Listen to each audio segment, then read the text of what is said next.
Whoa,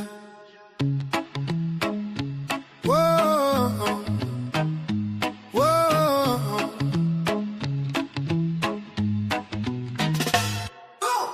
2 cups of coffee sit side by side, steam rising like secrets we can't hide. The sun crawls in, paints gold on the wall. A puff of smoke, a sigh so deep, dreams awake while the world's asleep. 2 cups of coffee, the sun and a puff. Is this morning enough?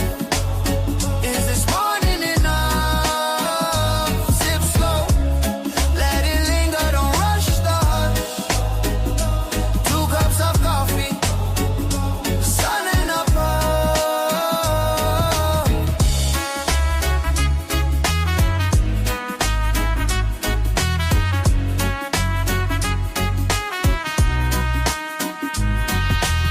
A sparrow lands where the shadows lean, cracks in the pavement, whole stories unseen. Your laughter stirs, breaks the morning spell. The air so thick, it almost hums with everything said and left unsung. 2 cups of coffee, the sun and a pup. Is this morning enough? Is this morning enough? Sip slow, let it linger, don't rush the hush. 2 cups of coffee, the sun and a puff.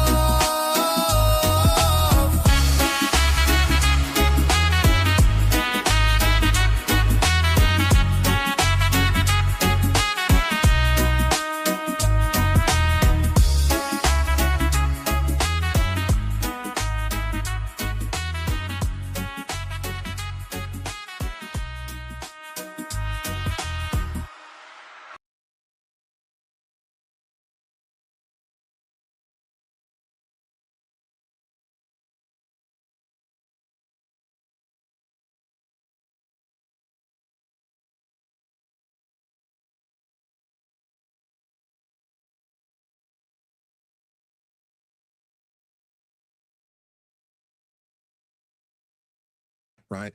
Passive means that you've painted black the windshield because you're not taking into consideration anything in the future. You're hoping the market's going to do that across the board so that you don't have a catastrophic decline.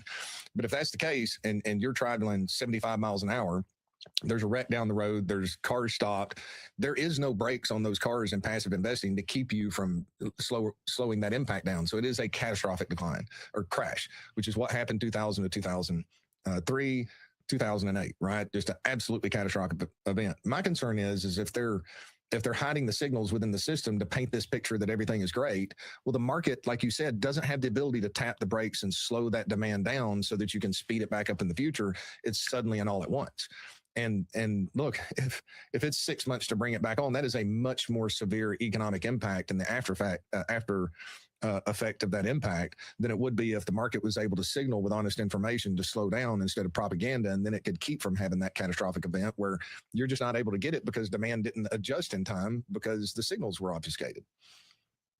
Yeah, we need free markets. We really do. I don't believe we have them at present.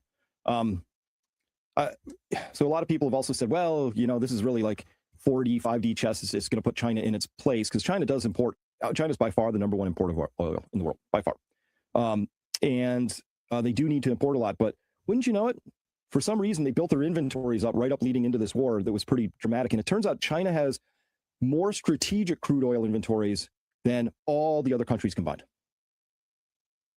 1.4 billion barrels compared to the United States, 0.4, 0.263 for Japan, et cetera. So China can actually wait for a good long time here if they need to. They can actually wait this out. And if the United States is going to be draining theirs off at 4 million barrels a day, which is what we did, we drained it up about 4 million barrels a week. We don't have that much time before. I suspect we could take that down maybe another 100 million barrels, Paul, but then there's something called working volume. You can't take the storage container because we don't have these in big tanks, right? That's not how we store. China stores a lot of theirs in tanks. You can get those working volumes very low in those tanks. We have ours in salt domes underground. And because of that, there's only so low you can drain them before they start to collapse on themselves. It just creates a problem for them. So apparently we've I don't know how low they can go. It's kind of an open mystery at this point. I don't think anybody really does, but you start draining them and damage happens. And anyway, so China's ready. They came into this pretty prepared. Yeah. This is a waiting game now. Yeah, China's prepared, and it doesn't surprise me because they're long-term thinkers, they're strategic thinkers. They've educated a tremendous number of engineers, and especially in the sciences. So they're paying attention to the data, right? If you're an engineer and you've got to build a bridge that's got to carry 100,000 pounds, look, I'm not an engineer, so I don't know. So y'all just bear with me on the analogy. 100,000 pounds to carry, you're probably going to build it for 150 because you know there's people that are going to be over that number for whatever reason. You know, that engineers have to stay focused on the truth, and they have a tremendous number that have been educated in the past, right? Whereas in the United States, we seem to be in this propaganda and kind of fairy tale thinking to where the facts don't really matter. And they have looked into the future, examined their risks, recognized that that's a weakness of theirs, and have actually, based on that data, that shows us that they have taken steps to prepare themselves. They have been prudent. And that's a very important thing from a long-term standpoint. And I wish that we were being more prudent within the United States instead of just, trying to tell everybody it's going to be sunshine and rainbows, right? Mm-hmm. You're not going to keep wealth over the long term if you don't make prudent decisions. And that's one of the reasons why wealth doesn't go beyond 3 generations, typically, unless there's a huge amount of effort taken to teach that next generation that it is a tool. Your wealth is something that you have to use. It's not who you are, right? If you get to the 3rd generation, they think it's who I am. They're throwing money here and throwing money there. They think it's always going to be coming, right? I mean, and you look at it, we're behaving as a nation like that 3rd and 4th generation to where, hey, I can spend all I want and the Fed's just going to print money. Somebody's always going to bail me out. And China's in the position, based on that data, there's not going to be anybody there to bail us out necessarily. So we're going to have to prepare ourselves for known risks in the future and be prudent and hide ourselves. I mean, that's telling us what they've done right there with the data you shared. That's absolutely amazing. Where we're drawing our savings down, they've been beefing their savings up. Yep. And I'll tell you, if I can find it here real quick, did you see the data on how much silver they imported last month in the month of May? I did. I saw that chart. I think I put it in the fat pipe yesterday or day before. It was astonishing. So yes, let's see if we can pull that up because I've got it here. Even as the price of silver has basically gone nowhere for months, kind of hanging out around 75. That doesn't square with this chart you're about to show here, which is pretty astonishing to me. It doesn't. Well, and this just tells us they obviously see the value. We've been told that it's in there. So Tavi Costa says that he's hat tipped to Chi Girl for pulling this up. So what a fascinating chart. A real sign of the times. You can't put the deglobalization toothpaste back in the tube. So China imports the most silver ever in March. So these are all the years in the past, going all the way back to 2016. Steady imports. From January to March. Look at that. That's incredible. It is. That's incredible. So why? What is it that they see? Okay, you just showed the information that they were prudent and prepared enough to have these massive stockpiles of oil to protect themselves in relation to everybody else. So what is it that they see that makes them accelerate? Is it as simple as the fact that, hey, now oil is going to be sold in wine? We don't want to have these treasuries because that could be lower treasury values and currency price for the United States. So we're going to recycle it over here. Or is this a critical metal that we need for where the future is going? That's a huge signal right there. I mean, in spite of the fact that prices have gone down. So what that tells me, if I'm accumulating from a long-term standpoint, these prices have dropped dramatically. They got overvalued. They pull back, but they are just piling into they're taking advantage of this pullback to build their stockpile. Yep. And my concern is, I've said it before, my concern is these metals are leaving the West and going over, and they're not going to be you're not going to be able to afford to bring them back if you don't have them, or they're not going to allow them to come back. From what I understand, help me on this, Chris, they do have export bans on silver right now, correct? Coming out export of China, controls. I would, yeah, not an outright ban yet, but each export decision has to go through some labyrinth of bureaucrats, so yeah. And you look at that. The Shanghai markets have been paying more for that metal than what the COMEX has. So they've incentivized pulling that over. I think we had talked about that before, and now we're seeing that in that data. That's helping them build their stockpiles there. Mm-hmm. I believe that's an important signal. Well, and related to that, there's going to be all this issuance of treasuries and money and all that stuff. I don't know if you saw this, but this also caught my eye, kind of a related concept, which is that turns out hedge funds are holding about 8% of treasuries outstanding. So it depends. There's about 39 trillion of total treasury debt, but some of that's debt held by the public and some of it's intragovernmental holding. So if you just take the debt held by the public, 27 trillion, 8%, math in my head, about $2.4 trillion. Where did hedge funds come up with $2.4 trillion to buy that many treasuries? It's a big number. That's a large number, 2.4 trillion. That's a huge number. That's a really huge number. I've not seen that. I mean, that's I'd make a number up here, but I bet that's more than the total capitalization of all banks. Like, where did hedge funds come up with 2.4 trillion? I don't know. Here's watching, but if they turn into a selling mood instead of a buying mood, obviously they've been doing a lot of buying. Paul, I would like to know if some of these hedge funds have cryptic names and they're housed in the Cayman Islands, and it's a little mysterious exactly how they got their trillions. Remember, Elon told us about these magic money machines that he found in the U.S. government, right? It was probably the most consequential video I've ever seen, and it just went nowhere. Just like nobody else seemed to really notice it. But I was like, because if what he said was accurate, and I believe he knew what he was talking about because he obviously was one of the founders of PayPal, or instrumental in its founding. So he probably understands how payment systems work, right? Every payment system has a credit and a debit, and they always have to they have to square that T every single time. It just has to work, right? You can't accidentally emit credits without debits, right? In the system, it doesn't allow you to do that. But he said very specifically that there were 14 magic money machines, not at the Federal Reserve, which does have magic money machines, but inside the U.S. government. Some of them at DOD, some of them at HHS even, some of them at Treasury, one of them at State, that he called magic money machines. And Ted Cruz is like, when he was interviewing, he was like, what do you mean by that? He said, a magic money machine, it just emits credits, right? And so without, in theory, a corresponding debit on the backside. So that was shocking. I'm not even sure we know how much money is out there in the system. If there are magic money machines, there is a leak in the system, which now, Paul, can begin. Now I can say, oh, now I know where all this liquidity comes from out of nowhere. All of a sudden, if you have a magic money machine, I could do some amazing things if I had a magic money machine. Oh, absolutely. You'll win every Monopoly game that you ever play.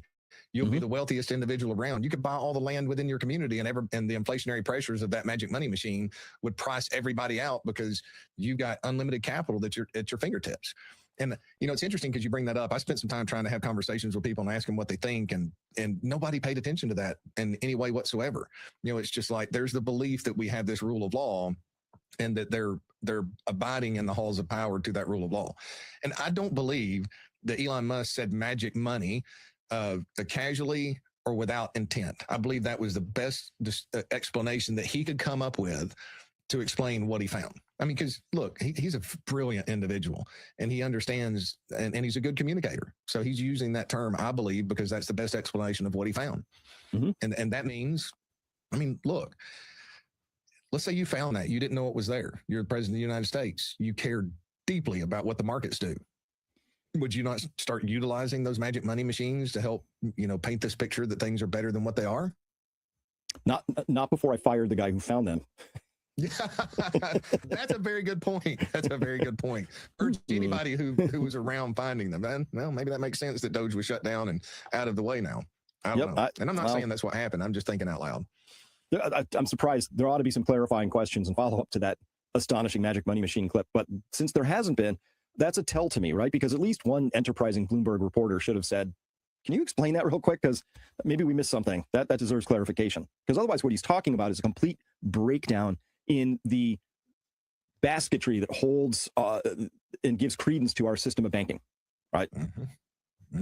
For every credit, there has to be a debit. If not, then that's a big break in the system. Which I talk to people who are in the biz, in banking and all that. They're like, no, that's impossible. It's impossible.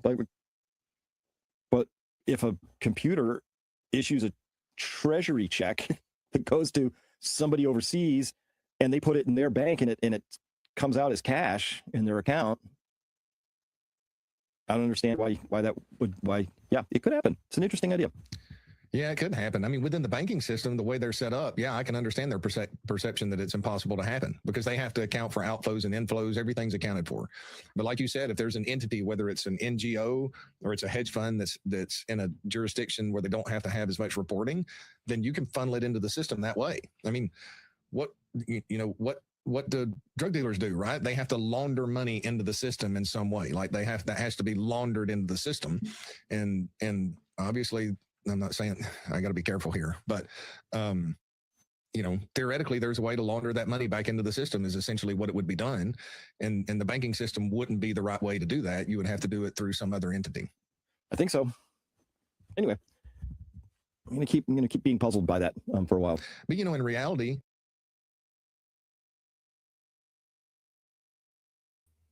my guess would be that whole situation going on with the private equity firms which are funded by the bank, and they are starting to crash. That's where that money is. That is my guess.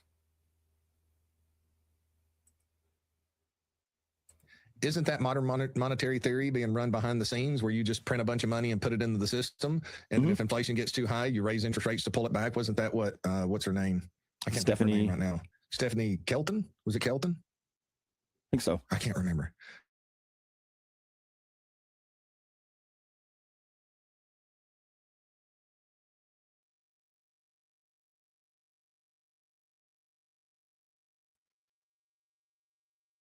All right, we're back online. Damn frontier. Big push for modern monetary theory. And but that's essentially what a magic money machine would do. Well, that would be a giant threat to the Federal Reserve, which has had a monopoly on running that scheme for a long time. I actually think everybody needs competition to get better in life. Everybody. So I think that if the Federal Reserve had to compete against another money system, maybe currency units directly issued from the Treasury. Now that's what they've been trying to do with the stablecoin thing, right?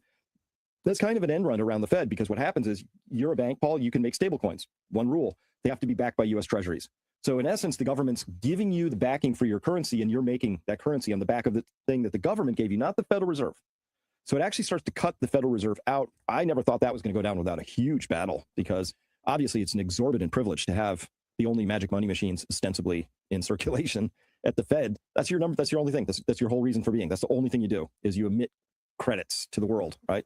And make sure the banking system is amply stocked with those. So I was kind of intrigued by these stablecoin end run to that whole process, because it cuts them out, except for the nominal tie that a stablecoin is equal to the same thing as a Federal Reserve note, which we call a dollar, but it's really a Federal Reserve note.